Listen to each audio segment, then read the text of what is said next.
porteurs d'une vision. Et c'est à nous aujourd'hui de décider de ce que nous voulons faire de l'Algérie. Il faut être honnête avec le peuple algérien. Il faut arrêter de lui mentir. Une Algérie qui pensera à vous, qui pensera à chaque citoyen. Une république transparente. Une nouvelle Algérie. Vive l'Algérie, Tahia al-Jazair. Aujourd'hui, aussi bien les dividendes distribués que les dividendes réinvestis sont taxés à 19%. C'est-à-dire qu'en fin de compte, vous avez un chef d'entreprise, aujourd'hui, c'est là, vous, la génération d'avant, qui avez tout compris. Et je prends, vous savez, je regarde l'Algérie dans sa globalité, dans son histoire. Et je prends note de ce qui a été fait et qui est allé dans le bon sens. Quand vous aviez, vous, décidé de faire en sorte d'encourager le réinvestissement des dividendes.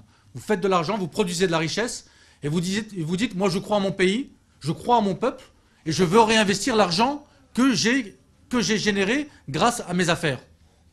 Et vous dites, c'est un patriote. Il est dans l'effort national, il est dans un objectif de croissance nationale. Et donc, pourquoi pénaliser cette personne-là? Donc nous allons la taxer à 5%. Et l'autre personne qui dit, moi non, écoutez, j'ai fait assez d'argent, je ne vais pas le réinvestir, cette personne-là sera pénalisée à 45%. Je veux, demain, que cet exemple soit suivi, celui que vous avez indiqué, et j'irai même plus loin, que les dividendes réinvestis seront exemptés de taxes. Concernant les PME, PMI, je suis tout à fait d'accord avec vous. Vous savez, aujourd'hui, nous avons besoin d'avoir un tissu industriel qui se développe, qui ait cette flexibilité. Aujourd'hui, ces PME, PMI souffrent de beaucoup de choses. Elles souffrent d'une lourdeur administrative, donc simplifier l'administration, avoir un bureau unique qui leur permette de pouvoir avoir une procédure beaucoup plus rapide, beaucoup plus simple. C'est déjà fait, mais ce n'est pas assez efficace. L'administration, ce n'est pas assez efficace. Vous savez, vous allez rencontrer les chefs d'entreprise. Aujourd'hui, ils se plaignent d'une lourdeur. Quand vous aurez maintenant, demain, vous pourrez créer votre entreprise en 48 heures, avec un investissement de 10 000 dinars. 48 heures, comme ce qui est fait ailleurs dans d'autres pays, en Angleterre, dans d'autres pays d'Europe ou aux États-Unis. Ces entreprises-là auront un rapport beaucoup plus proche avec leurs banquiers, faire en sorte qu'ils puissent être suivis tout au long de leur développement. Lorsqu'ils décideront demain de pouvoir embaucher des jeunes qui coûtent plus cher parce qu'ils ont plus de compétences, que leurs banquiers puissent les soutenir. Donc ces entreprises-là grossiront et créeront de l'emploi et seront soutenues dans le cadre d'une diversification de l'économie, à savoir des secteurs clés que l'État aura ciblés du fait de nos avantages comparatifs, de nos positionnements encore une fois géographiques, qui font que ces entreprises-là pourront se développer. Résorption du chômage. Écoutez, en Amérique du Nord, on vous dit, vous apprenez, la première chose que vous apprenez, c'est que vous apprenez toute votre vie. Ce n'est pas que vous sortez du système universitaire et que votre apprentissage s'arrête. C'est tout au long de votre vie. Moi, je comprends très bien ce que vous dites. Je le vois tous les jours. Ces Algériens de 40, 50 ans qui aujourd'hui se disent qu'ils ont leur vie derrière eux et qui ont du mal à retrouver un travail. Et que le marché du travail est tellement compliqué, tellement difficile, tellement rigide qu'il est difficile de pouvoir prendre sa place à l'intérieur.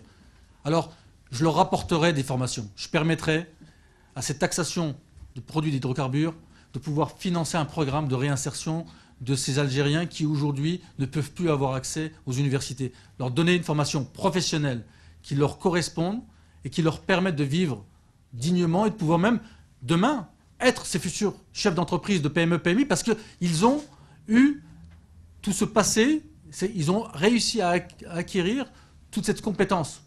Vous dites que vous êtes de cette génération qui avait pensé l'Algérie encore hier. Moi, je vous invite à venir partager avec nous, vos idées et nous dire, voilà ce que nous avons fait, ce qui était bien, voilà les erreurs que nous avons faites. Parce que vous savez, je ne suis pas là pour juger le passé. Je suis là pour apprendre du passé, je suis là pour avoir une analyse pragmatique du passé, et je suis là pour avancer. Dans 5 ans, il le sera. Donc, est-ce qu'aujourd'hui, vous, en tant que citoyen algérien retraité, parce que je pense que vous attendez encore beaucoup, vous avez encore cet espoir d'une nouvelle Algérie, est-ce que vous serez assez patient de voir les fruits de ces réformes venir, sachant que les bonnes décisions sont prises? Est-ce que vous ne pensez pas que ça pourrait vous donner plus d'espoir, même si 5 ans après, vous ne verrez qu'un début de changement, mais du bon changement? C'est ça qui est le plus important, c'est de voir ce que ces réformes vont vous apporter dans un court terme, court, moyen terme.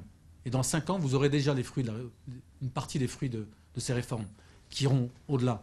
Parce que je pense que dans 10 ans, on pourra bénéficier du potentiel, de tout le potentiel de ces réformes. Je pense que nous aurons les 10% de croissance en Algérie et que l'Algérie sera... Vous savez, le Ghana, c'est 8%, monsieur. Le Rwanda, qui a eu un génocide, il n'y a pas très longtemps, un génocide, qui est l'un des plus gros génocides de l'histoire de l'humanité, c'est 6,5%. Quand vous allez... comment?